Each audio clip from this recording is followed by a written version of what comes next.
পম্পম বিলের face reveal. তো চলেন পম্পম বিড়ালের ফেসটা আমরা সবাই দেখে আসি। আমার মানেই আমার, অন্য কারোর সাথে হাসার পারমিশনও দিতে পারবো না।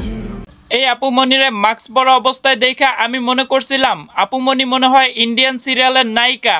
এখন মাস্ক খোলার পর দেখতেছি আপুমনি বস্তির মারানি।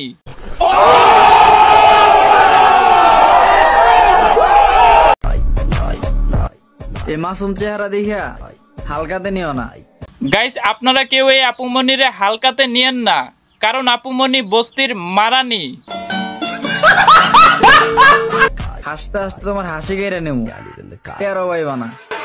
বাইরে ভাই, এই মাস্কের পিছনে কয়টা শয়তান লুকায় আছে এই আপুমনি ছাড়া আর হয়তো বা কেউ জানে না।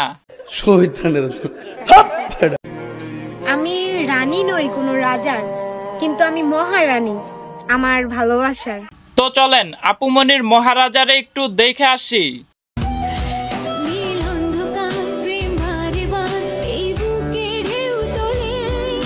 বাইরে ভাই, আপুমনির মহারাজারে দেখা আমার মনে হইতেছে আপুমনির মহারাজা দিনে 4-5 বার সবজি ডলে।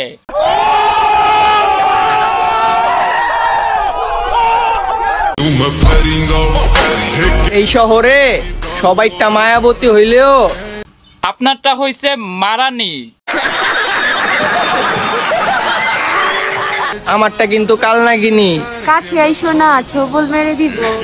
আপুমনি, সবল মারার আগে দেখেন আপনার নিজের কচি কচি 2টা ডাবের পানি পোলাপান যেন খায়া না ফেলে। গজব বেইজ্জতি है। পম্পম, জি, কখন আসছো তুমি এদিকে? একটু আগে। বোরখা পরছো? সুন্দর লাগতেছে। বাইরে ভাই, একটা মানুষ কি পরিমাণে শিখ থাকলে নিজের নাম পম্পম বিলাই দিতে পারে। মানে দেখতে আর সহ্য। যাই হোক গাইস, সবাই আমার ফেসবুক পেজটা ফলো করবেন, আর যারা ইউটিউব থেকে দেখতেছেন তারা অবশ্যই ইউটিউব চ্যানেলটা সাবস্ক্রাইব করবেন। আল্লাহ হাফেজ।